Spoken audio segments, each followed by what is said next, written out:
அர்ஜுனனுக்கும் ஒரு பெரிய உதவி பண்ணார். பார்த்தாத் அந்யத்ர திவ்யாம் திருஷமதிகமிதாத் சஞ்சயாத்வா பிரபுத்தாத் பார்த்தஸ்ய ஸ்யந்தனாக்ரே கபிரதுல திலகான் மாருதேர்வாத் துவஜஸ்தாத் சார்த்தாம் ஸ்ரோத்தும் ஹி கீதாம் பரமபுருஷதோ நிஸ்ருதாம் கஸ்ஸமர்த்தஹ சோர்த்தம் கீதோபதிஷ்டம் கபிருபதிஷதாத் அஸ்மதுஜ்ஜீவனார்த்தம். அர்ஜுனனுக்கு ஒரு அனுகிரகம் பண்ணுவோம். அர்ஜுனன் மகாபாரதத்தில் வெற்றி பெறணும். சாரதியாக கிருஷ்ணன் இருந்தான். தேர் கொடியில் ஹனுமான் அமர்ந்தார். மகாபாரதத்தில் அர்ஜுனனுடைய தேர்கொடியிலே ஹனுமான் எழுந்தருளி இருந்து அர்ஜுனனுக்கு காவலாக அவர் விளங்கினார். அது மட்டும் இல்லை, அவருக்கு இன்னொரு போனஸும்.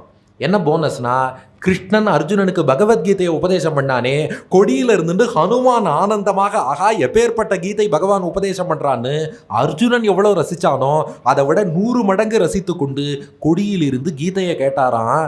கிருஷ்ணன் ஹனுமானுக்கு 2 வெண்ணெய் கொடுத்தாம்பா. கிருஷ்ணன் ஹனுமானுக்கு 2 வெண்ணெய் கொடுத்தானோ தெரியுமா? சின்ன சொல்லுங்க.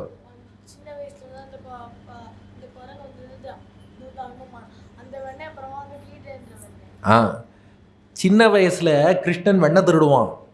சின்ன வயசில் கிருஷ்ணன் எப்போ வெண்ணெய் திருடினாலும் பாருங்க, கூட ஒரு குரங்கு வரும். அந்த குரங்குக்கு அந்த வெண்ணெயை கொடுப்பான். அது சாப்பிடாது, கிரிக்கெட் பிளேயர் மாதிரி முகத்தில் பூசின்றோம் வெண்ணெயை.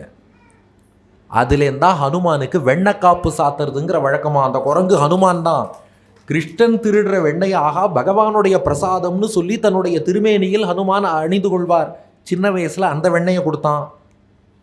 பின்னாடி என்ன பண்ணான்னா, வேதங்களாகிய தயிரெல்லாம் கடைஞ்சு பகவத்கீதைங்கிற வெண்ணெயை எடுத்து அப்படியே கேட்ச் பண்ணிக்கோன்னு கொடியில் இருக்கிற ஹனுமானுக்கு இன்னொரு வெண்ணெய் கொடுத்தானோ. இது எங்கள் பிராச்சாரியன் ஸ்லோகம்.